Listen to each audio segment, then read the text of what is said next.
storytelling of the sequential art is the most important thing.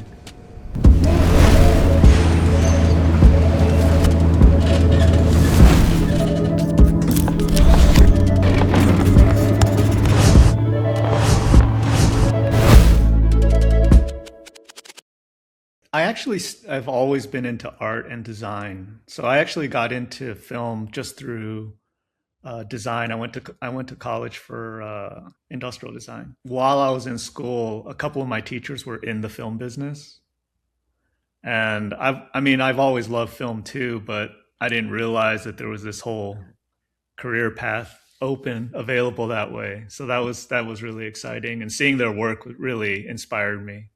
So they were Yeah. actually a couple of concept artists, famous. They're I don't know if they're. I think they're actually kind of out of the business now. I think one of them lives in southern France or something. But Oh, nice. yeah, I know. But yeah, so their portfolios were pretty inspiring, and so it kind of like inspired me to build up. While I was in college, I kind of built up my own portfolio to trying to get work once I graduated. So How do you build up your portfolio in that sense? Do you storyboard existing films? Do you work on short films? Like, yeah, actually, well, I went to Art Center College in Pasadena. I was actually in the automotive design program there. oh, So it was, which actually, in a roundabout way, really helped my my storyboarding because you kind of learn to think three dimensionally doing that. So it's all three dimensional problem solving in that kind of design world. And so when you think that way, it really helps when you're trying to draw or create spaces or blocking. So you kind of automatically think three dimensionally. And so you can create those spaces in your head and figure out how people would move through it or how the camera would move through it very easily. So it in a roundabout way, it kind of tied the education kind of tied into that really well. I had like viscom classes in school, so not just like strict design classes, but like we work on our craftsmanship and just doing concept. So I most of my work was more at that time was more like concept art.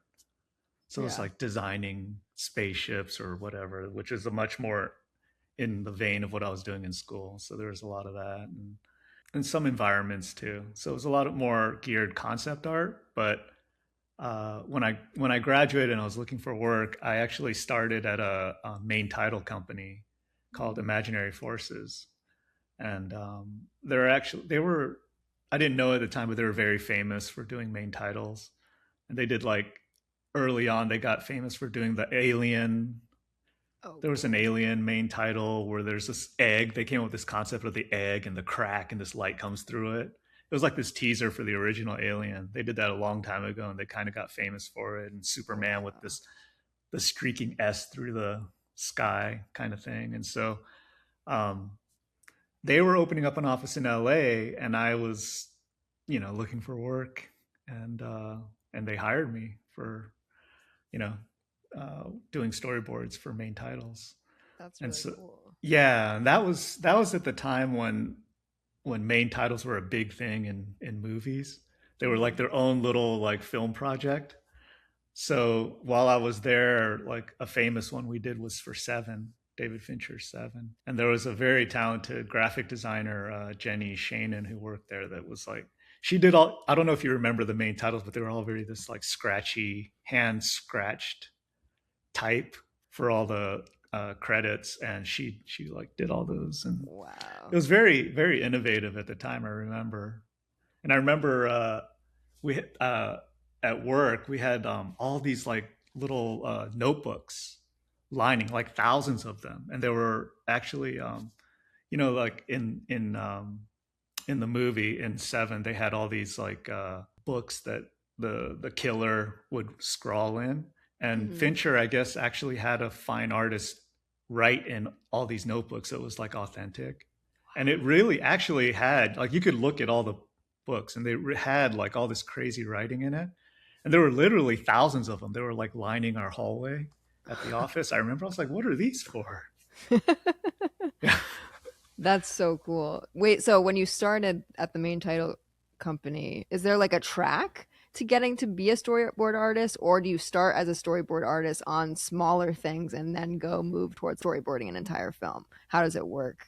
Oh, I mean, at that point, we were just coming up with concepts for. So I was like coming up with ideas for concepts for these main titles that we were doing, Hmm. and so it was more heavily graphic design because of the typography. So there were always like really talented graphic designers there, and then I was there to do like more illustrative versions.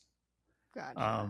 Yeah, So it wasn't technically storyboarding yet. It was more heavy on graphic yeah. design, and then you moved into, Yeah. And yeah. then a lot of those we did a lot of like storyboard panels that kind of tell the story of the main title, but it Hmm. was it was much more type driven, which was nice. I mean, I kind of developed an appreciation for good typography there, Yeah. which it still bothers me when I see like people using impact or something like some like font like that for their illustration, like You I developed do. a taste for, Yes, for yeah. good, at least the base knowledge for good typography. Yeah. I'm not a graphic designer at all, but I do know like some of the base, like don't use Comic Sans Yeah. for.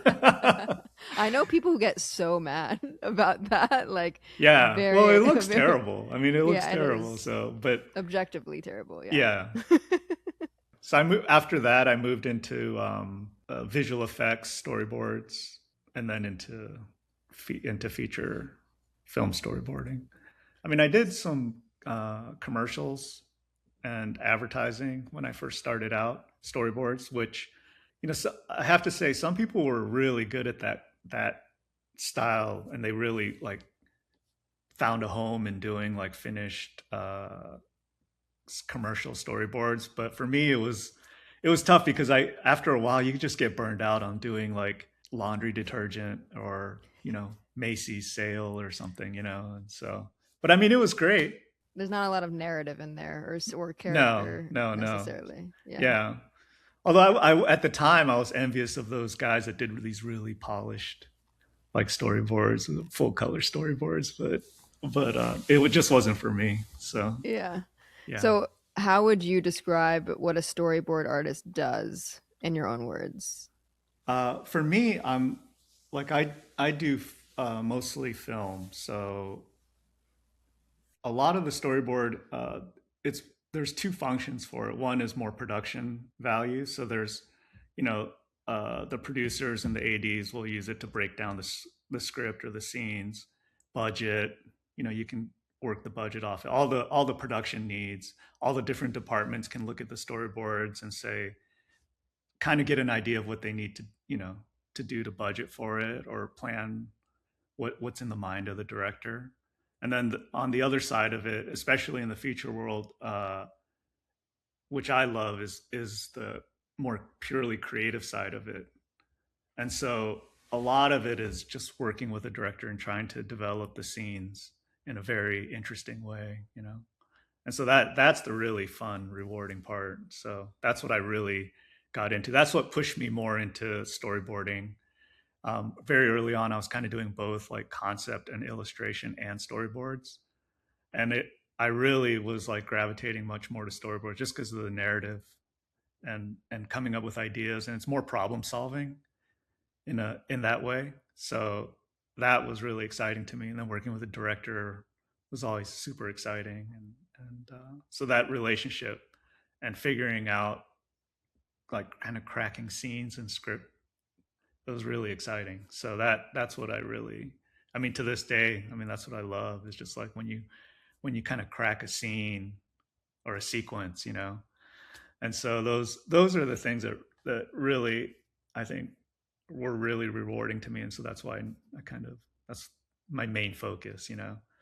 What does that look like in practicality? Like, you get, let's just say you sign on to a film. Do you get the script and read it first, and then, or read it 10 times and then meet with the director? How does that Yeah, collaboration a work? lot of times, I mean, I've been fortunate where I'll meet with the director first, because and then they'll just give me their sense of what they want, as Mm-hmm. far as the what they're envisioning for the movie. And so from there, I'll read the script if there is a script. We'll read the script and like, go through it. So it, it depends how early I am into the process. Yeah. So And if it's a scene, so you meet with them and you talk about what they're looking for, and then do you go back and then start drawing, or do you draw in real time sometimes with the director, or like how does that process work? yeah, I mean, that's interesting you say that because early on it used to be more of that where you'd kind of thumbnail stuff out with the director. Mm-hmm. But sometimes, or maybe I shouldn't say sometimes, but lately, I mean, yeah, I mean, these last few years, I think directors, you really want to have a conversation and let them like explain their vision for it. And that, to me, that's the most important thing is really you get the intent of it, and then their overall intent, but also once you start breaking it down into the sequences, really that's the most important thing is what is the director trying to say with that sequence, what is he trying to achieve with that sequence. Mm-hmm. And so I really pay attention to those things rather than doodling like specifics, which I find less important at that moment, at that time. And really it's like if you can ask questions and get what their vision for the sequence is or for the movie is, that's the most important thing. And then you can kind of run with it afterwards and then develop it. So Has there been like a really memorable sequence discussion? I mean, you've worked on so many incredible films, like, and with so many directors, so I'm yeah, sure that's a there's hard question, but yeah, I mean, you know what? Every movie, and I mean, I know I know you have like some experience too doing film or shooting stuff. And it's just like, Mhm. I think every movie, there's like all these like goalposts you set for yourself. Like, how do I crack this sequence you know, so there's a lot of that. I mean, one I do remember, which I always take with me, was I was working on this series called Foundation, which was an Apple series. It's a big sci-fi series with David Goyer, Mhm. and so we were going through a sequence, and it was a sequence where it was kind of like a Casablanca sequence. Actually, that's the way it was kind of envisioned, where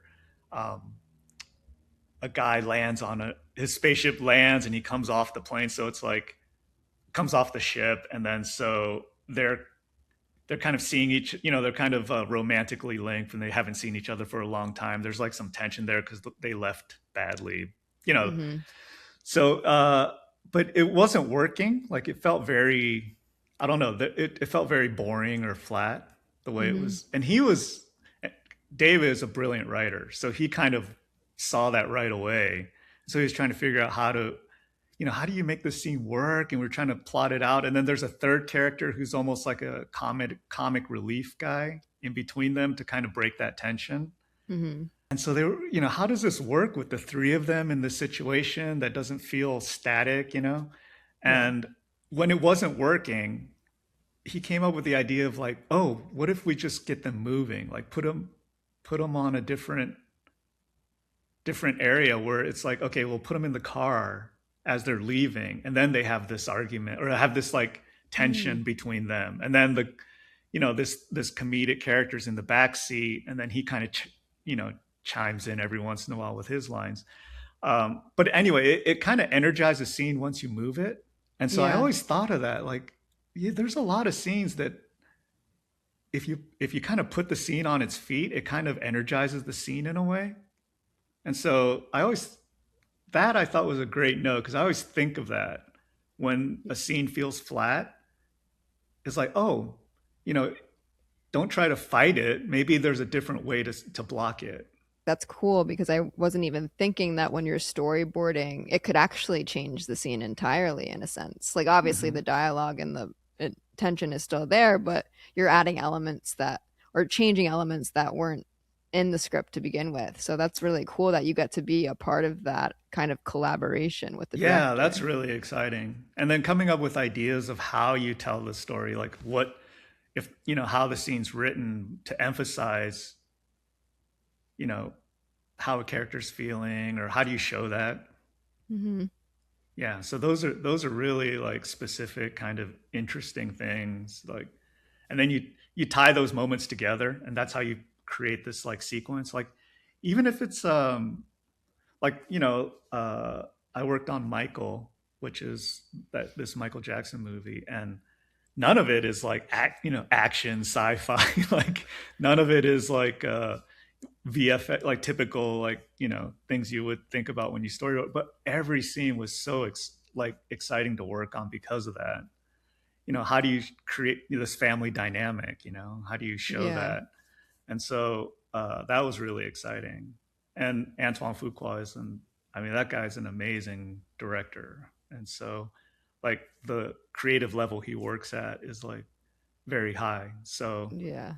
it's super fun to work on something like that because he cares about those moments. He cares about all that stuff, like actual. And he's a cinema file, like crazy. Like he knows that language. So you speak to him in the language, and he completely understands it so deeply that all these moments when you lay him out, he's like really understands it, and he can lay out his vision very clearly. So it's really exciting. Yeah. Do you watch a lot of films in general to kind of be able to get references from directors if they mention it, or do you just watch Oh movies in yeah. general? Like what is Yeah, like yeah. Oh yeah. yeah. Yeah. I mean, I watch movies all the time. I mean, you have to. Yeah. You kind of have to keep up with like, they're Yeah. all this like, oh, there's this latest whatever that, it's great new vision. So you always want to watch all the, but and all the older movies too. I love, um, I love Korean movies. Like I've loved them Mm, since a long time ago. So, back when Old Boy was pop, first came out, and then like Hard Boiled, John Woo, Hong Kong cinema. yeah. They actually, when I was in college, they showed that at like some little theater here, like in LA. It's just, you know, nobody really knew about it at that time. So, but it was amazing. Like I still think that's an amazing film. So, What do you think is so special about Korean films? oh, they know drama. They Yeah. can do drama, melodrama. Like, Yeah. uh, it's amazing. Like, I mean, for me anyway. Like, I love that stuff, and so I love how good they are at melodrama. Like, it's funny. Like, I've been watching it for so long. Like the earlier, like years ago, it was too much. Like, it's so corny. Like, it was super corny. But then now, I mean, they just really like refined their storytelling. I mean, I love it. I think they're just excellent storytelling coming out of Korea. Is So, there a film, maybe not Korean, but in general, that you wish you storyboarded? oh, that I wish I worked on. Yeah. Oh, I desperately wanted to work on a Tony Scott movie. I love Tony Scott, and Hmm. so I actually, a friend of mine actually storyboarded for him, and I was just like, oh my gosh, that would have been amazing to work with Tony Scott.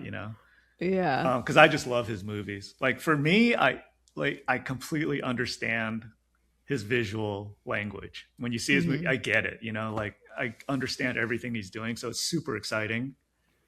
Yeah, so I love his movies. He's a director I would have loved to work with.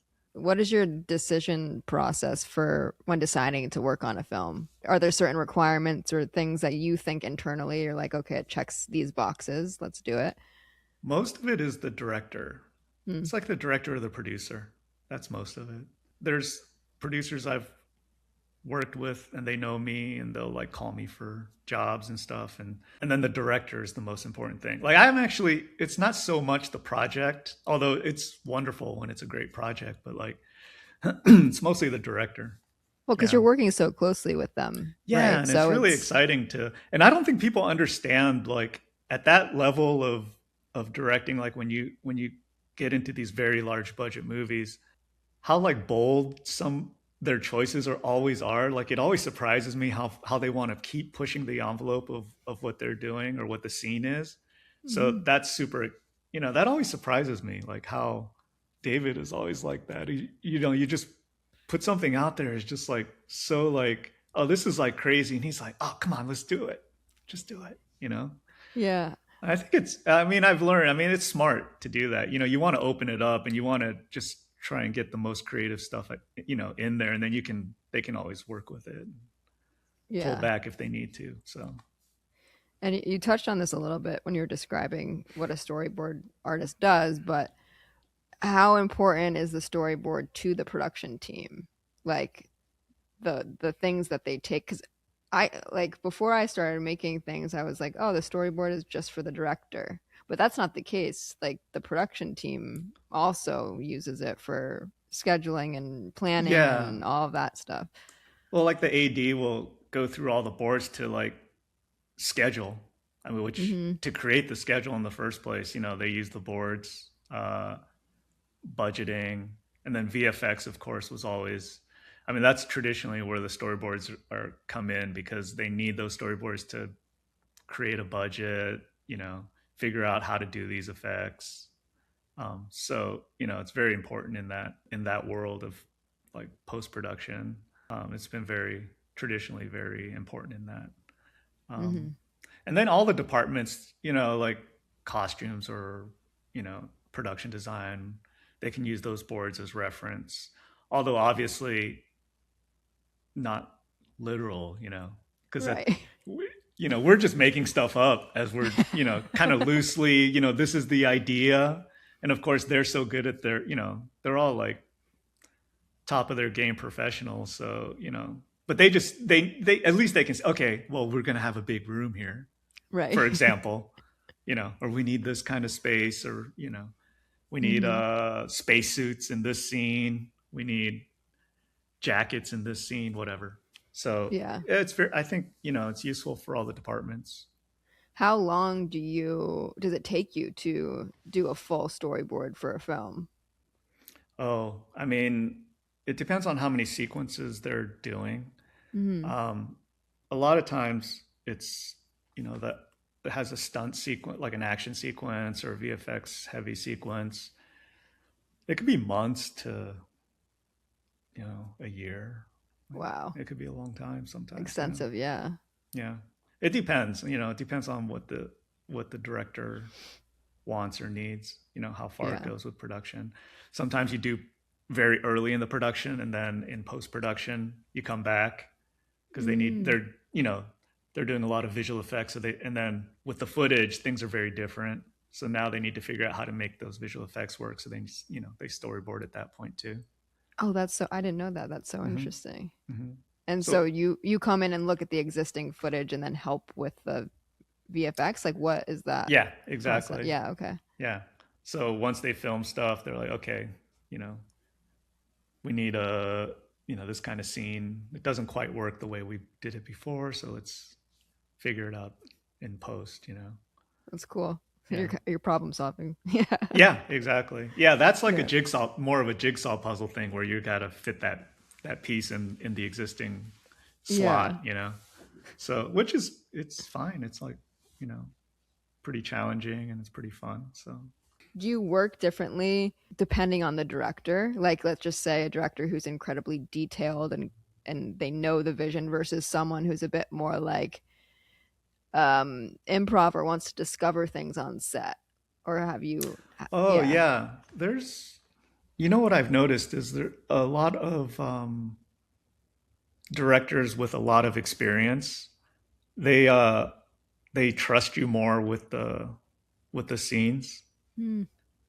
and I think they're more open to seeing what you bring to the table in a more general way. But they're very specific about their vision. So it's you have to understand the language that they're speaking. I'll just say it that way, and then based on that, you should run with the sequence. No, that's interesting. Mhm. There's so many projects I want to talk about because your IMDb has like the most amazing films on them. Oh, Um, There's one film that we kind of talked about when we chatted before, which is Drive. Oh yeah. And Drive it's a film that's kind of what it was different from the blockbusters you had worked on or were known for at the time. Yeah, yeah. So I'm curious, like, how that came about and how your experience was working on that as it was so Well, different. yeah, that was a actually the producer, executive producer Jeff Stott. He brought me on to that, and they needed me for there's a few like car chase sequences in that, so that's what Yeah. they needed budget. They needed to figure out they were gonna do those scenes, what kind of equipment they needed to get. So they brought me in for that, and yeah, that when I read that script, those are the movies I love. Like those are the Mm. movies I love. Those are the kind of movies I love watching. So it was really exciting, and the script was amazing. Man, that was such a great script. Like it's rare to get a script like that.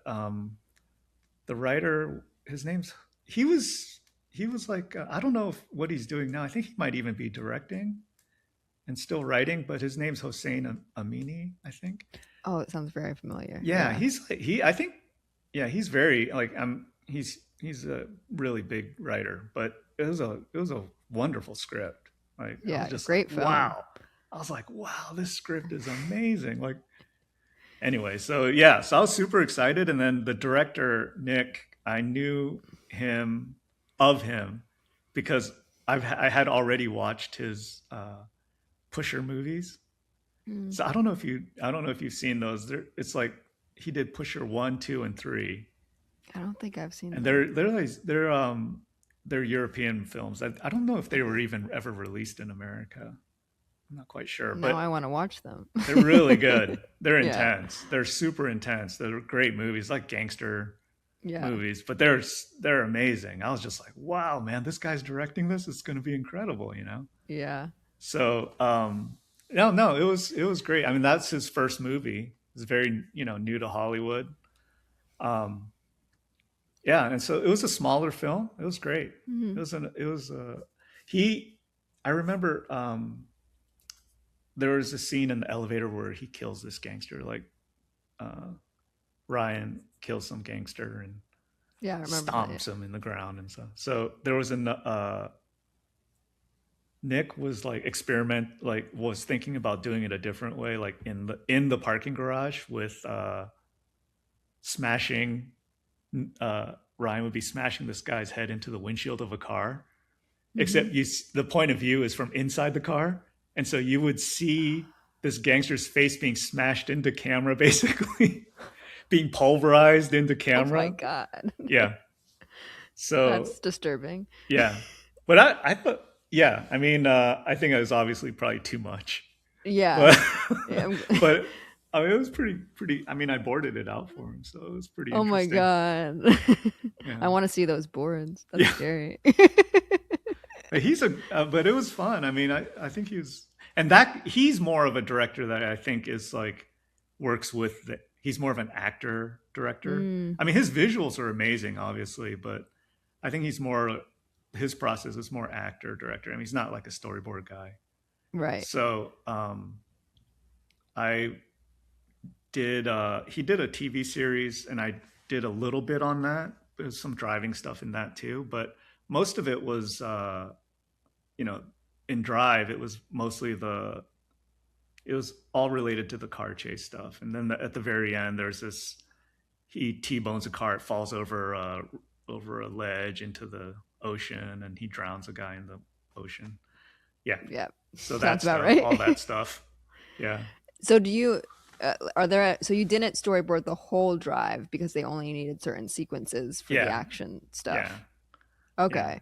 So would that that brings up the question of like would you ever be needed to work on like a drama that didn't have action? Like is hmm have you done Michael, that? Michael Yeah. was the latest one, which that was all Michael's. I mean, there's a lot of concert footage that I worked on. So this is Mm, big, and those again, that was like required visual effects tied in with the practical right. stage, and they're trying to figure out how to make that how to make that concert footage work. Um, and then there was the added specificity of having all this existing footage Mm, of Michael Jackson and being having to be accurate to that. yeah. Yeah, There's extra pressure there. yeah, and then but trying to add in some really interesting ways to show that. So Hmm. that was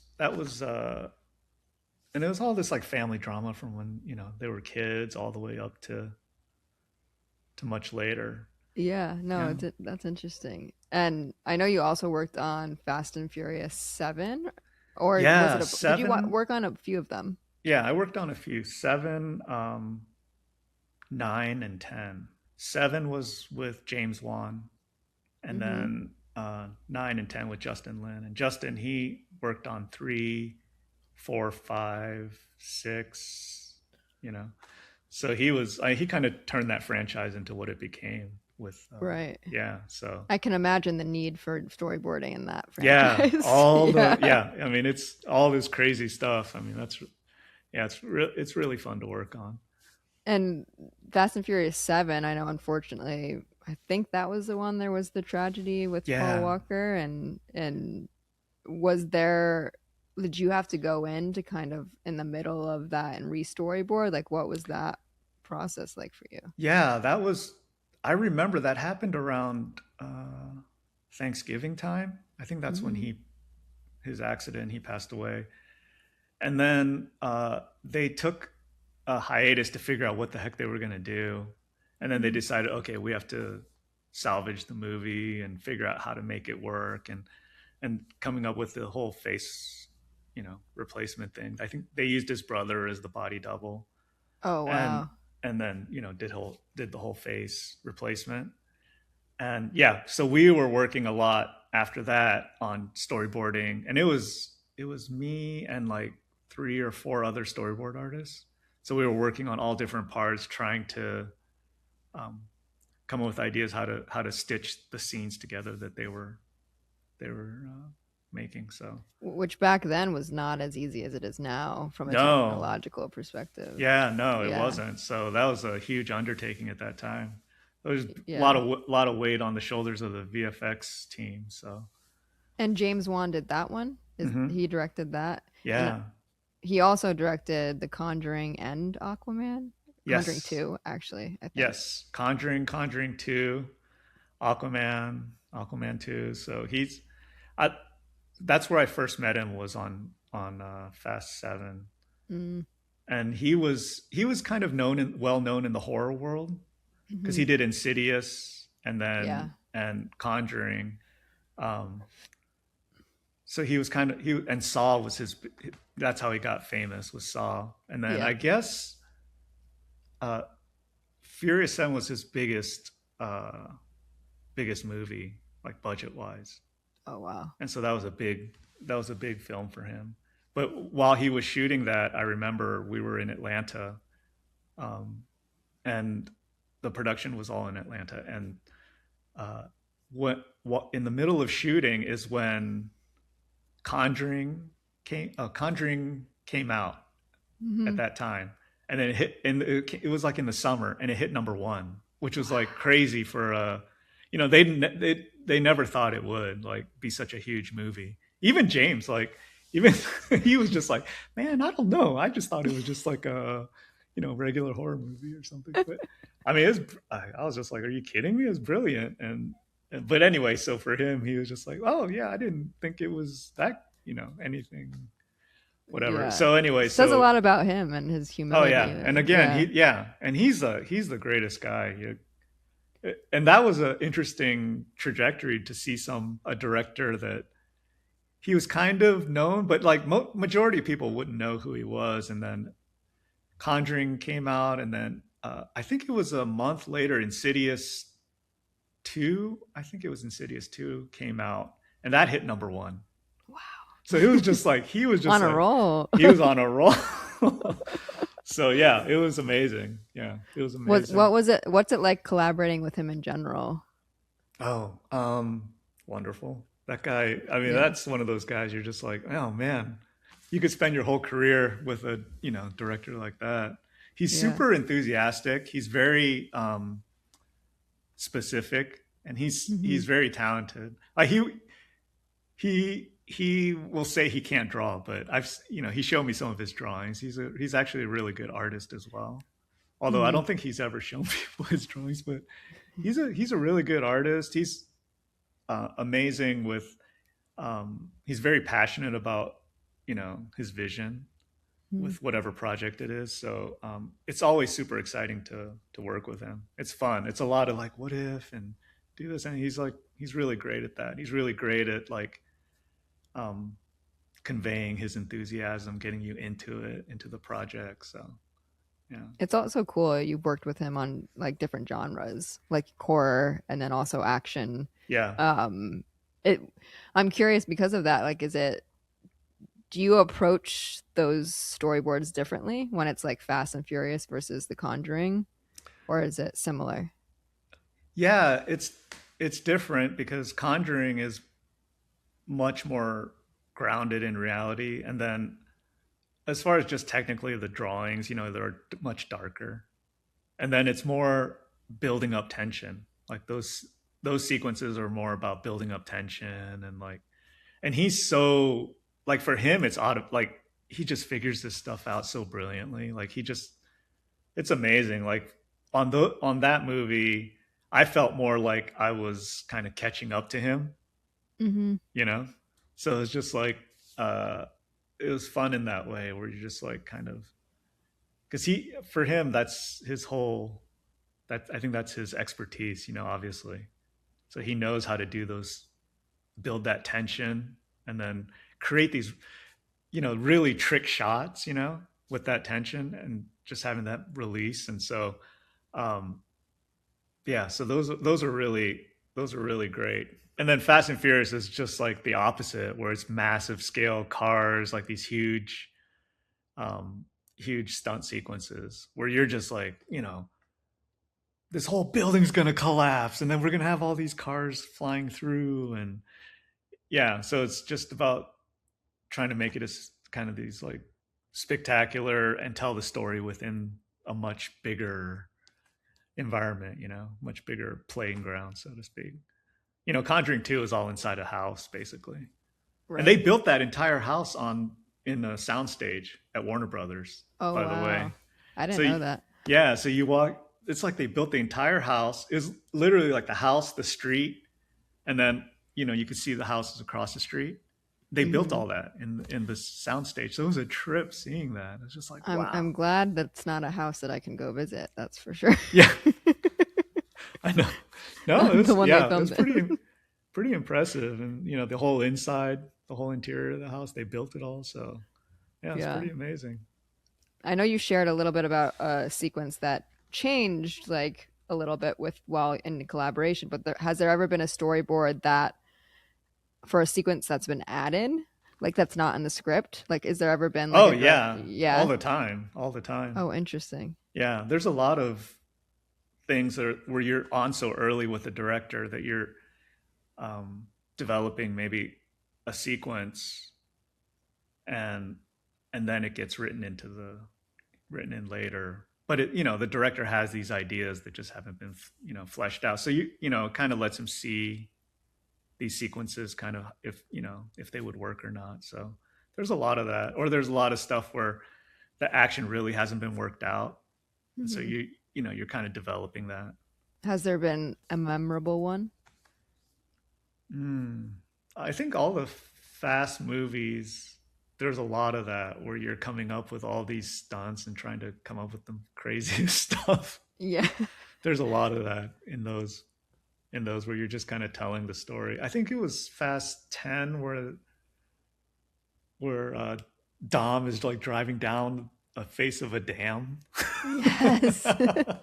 Was So that in the script? no, we Yeah. were working on that. We were just coming up with actually, now that I think, I'm not quite sure if it was in the script, but I don't think it was. I think we at that point we were just coming up with, they created a beat sheet for Hmm. it.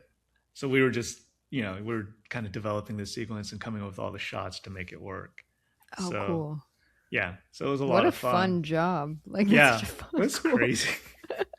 Like, how do you make that work? You know, like how do you make that even look plausible or whatever? So it's a lot of fun. Yeah, those movies are fun in that way. Yeah. Has your role or has your job changed at all over the last however many years it's been with technology advancements and stuff, or do you is it you still approach it in the same way that you did in the beginning? Yeah, I mean, I guess I haven't. It's all digital now. Like I draw, on this Okay. on a screen. I rarely actually put pen to paper anymore. Hmm. Um, and it's just production workflow. It's just much faster. I mean, it's all you have to create these PDFs very quickly and sometimes and distribute and all that. So it's much Right. more efficient. And a lot of it's like figuring out these sequences. So the technology is hasn't really changed that much, as far as that goes. Right, because even like when I mean, I saw, I forget the director, which I should know this, was saying that he uses AI to storyboard now. But it's interesting hearing you talk about the process because it's so much more than just the actual like getting it on paper. It's like the collaboration and figuring out the logistics. And so I would have a hard time thinking that AI can replicate that. Yeah, I mean, I think if you're creating a very basic beat sheet and then you're not really I'm not that familiar with AI because I know it's Hmm. advancing all the time, but uh we get so specific into the shots, and when you're trying to tell the story or even convey an emotion and you're very specific with the camera work, um I'm just not quite sure if that's something that you could really convey with AI. Yeah. And it's very specific, and it's not so much the technology; it's really the idea that you come up with the idea. So I I kind of liken it to like a writer, where it doesn't really matter if they're using a typewriter or they're using a computer, a Hmm. laptop, or like what software they're using. Because obviously Final Draft is like makes it a lot easier than someone with a old fashioned typewriter and Right. paper. But it's not that doesn't change that you have to actually think about the story and come up with all these emotions, characters, and all that. Everything that the writer does. That the important stuff doesn't change because that's what you really need to, or that's what I find is valuable to directors. Um, is that you can understand that language Yeah. that they're speaking, and also of that sequence. So that's the exciting part, and developing that and trying to tell that story within a sequence, like that to me is like super exciting. And it doesn't matter if it's a big action sequence or if it's a small dinner around the table, family drama, because it's like those scenes are super exciting because you get down to like the placement of the characters means something, you Hmm. know where you put the close up, who you give a close up to, do you give a close up, like all those things matter, in those scenes, and just being able to convey that. And then, the director can say, well, I like this take, or maybe, he gives him an idea of how to develop another take for it. But Yeah. it's kind of a launching pad. So that whole discussion, that whole creative discussion is what's important, I think. Yeah, Yeah. I agree. Because it's Yeah. not just sketching something on paper, it's so much more than that. And Yeah. also, even just my brief like testing of AI, you tell it to not change a frame and add this, and it just completely changes the whole thing. And you're like, that's not what I asked you to do. Right.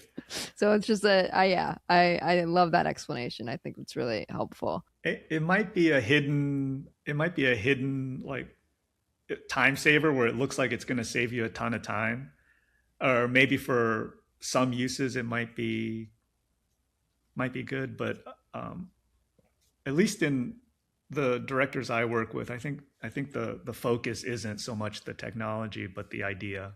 So we'll see. Yeah, Yeah, we'll I'm like see. everyone else. I'm just like, oh, I'm not quite sure what's going to happen with it. Right. I think there's some amazing uses. I've seen a lot of amazing things. Uh, as far as storyboarding, I'm not quite sure.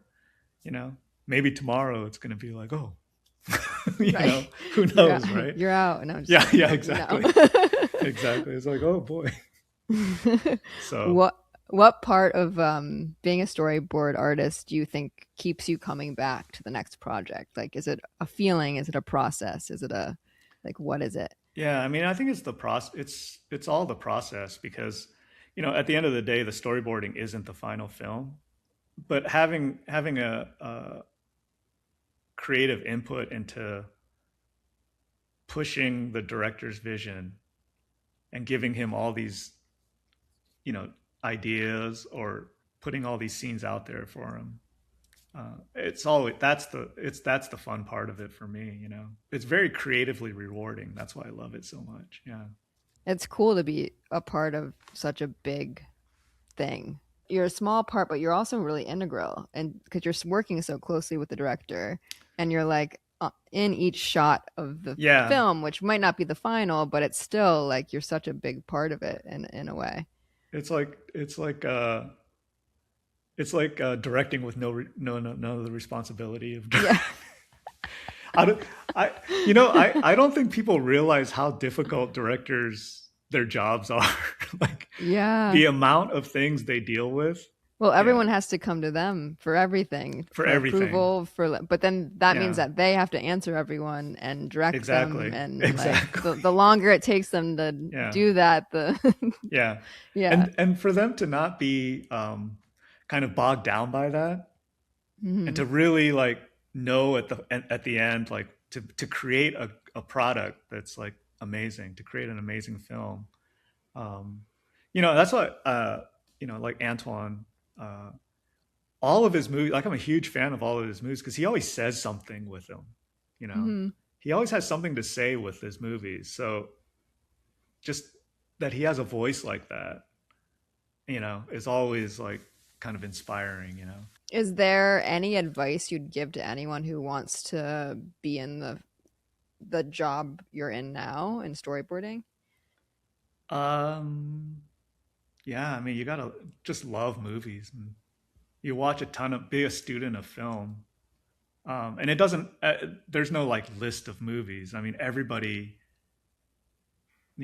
they love different movies, like I'll love some Korean movies and people don't even watch those. Or, I love like French New Wave. I love those movies just because of how, like A Man and a Woman is like one of my all-time favorite movies.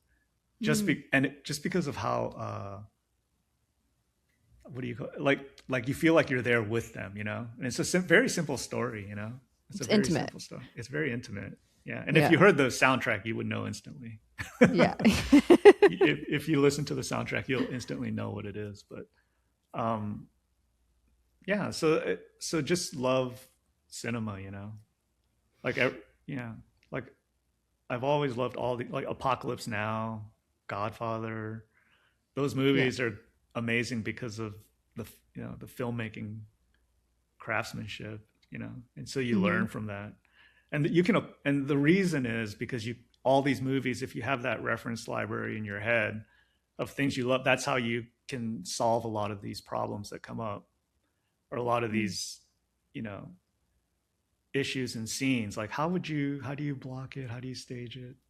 And then you have this library in your head, and so hopefully it comes naturally to you to Right. well, listen, this is how some of the great directors of all time solve this problem. So maybe that'll give me an idea of how to solve this one. Hmm. So there's a lot of that. So I think that's, and then being able to just draw well, obviously, is important, just to convey the idea. Although being an amazing artist isn't like the highest priority. It's really the telling the story, the sequence, like that.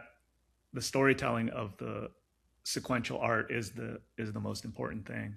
Sometimes like really finished art is important because you want to kind of early on, especially, you want to kind of help sell the project, the enthusiasm.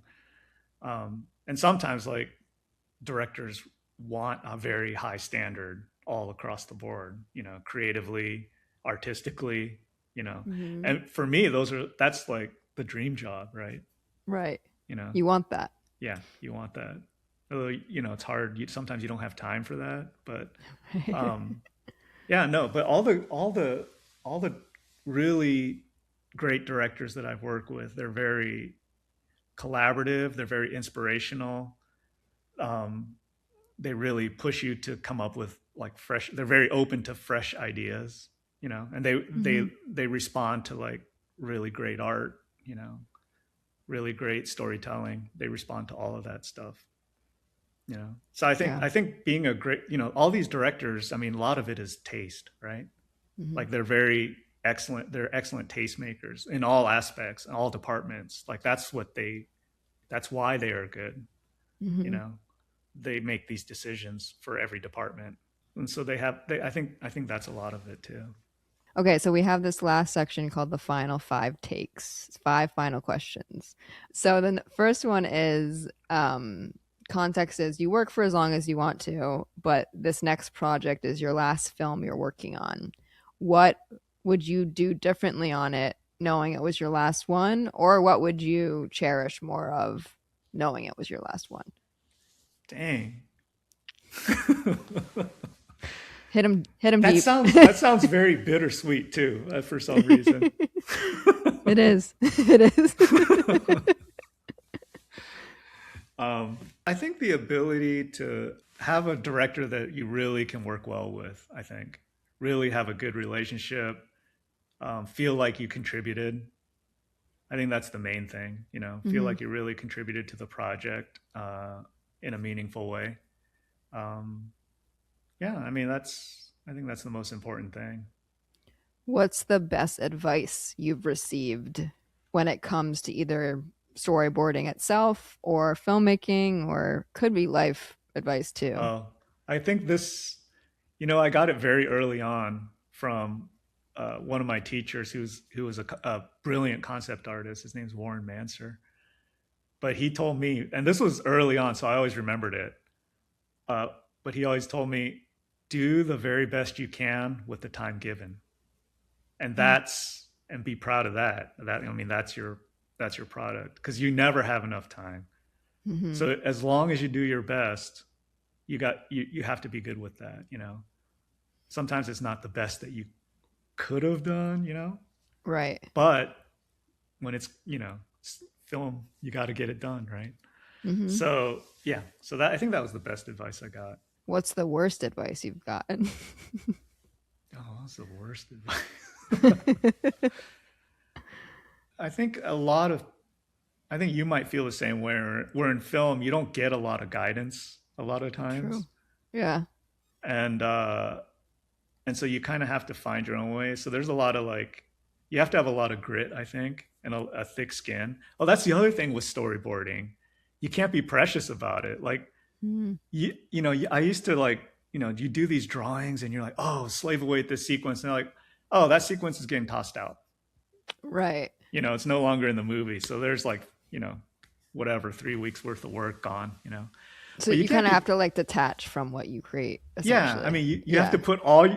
put all your energy into it. Do your absolute best, knowing that it might just get scrapped, Mm. or that it might get cut up, and the idea of it might be good, but you got to do it in a different way, or the location changed, so you got to redraw it, and stuff. There's so many reasons, but you can't. You just have to think of it as like um, paper. Right. I just like writers. They have to rewrite. You just Mm-hmm. wad up those old pages and throw them away. So it's just part of the process. You just have to realize, this is a process. It's a conversation. Like a lot of times with a director, it's a creative conversation with storyboards. Was there anything you used to believe about storyboarding that now you've changed your perspective on, having done it so many Oh times? yeah. I mean, I think early on, because you focus on what you know, which is more art. So you look at the storyboards as good drawings, like Mm-hmm. you want these really good, oh, that's a cool drawing, you want to make these cool drawings instead of thinking of it as a sequence. Hmm. instead of thinking of a scene, like an entire scene, what is the scene about? Like, how do you tell that story? It's, early on, you're more thinking about, oh, these are cool drawings. So once you let go of that and you do really nice drawings, but you tell it in a sequence, then you're just like, oh, great. There's value in that. There's value in good drawing if you're saying something with it.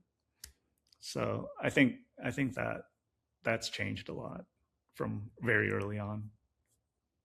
Okay, last one. If you could pick any role in the credits of life, what would it be? Oh, I think really it would be more to do with my family. Hmm. So I think as long as as long as my if I raise my daughter and she turns out to be a happy adult, successful in whatever she chooses, um, I think that would be my credit that I would, Great you know, dad. great dad, um, great husband, Hmm. something like that. I think those would be the ultimate credits. I think, yeah, I love that. yeah. Well, thank you so much for coming on. This was so much fun. Thank you. Thanks for having me on.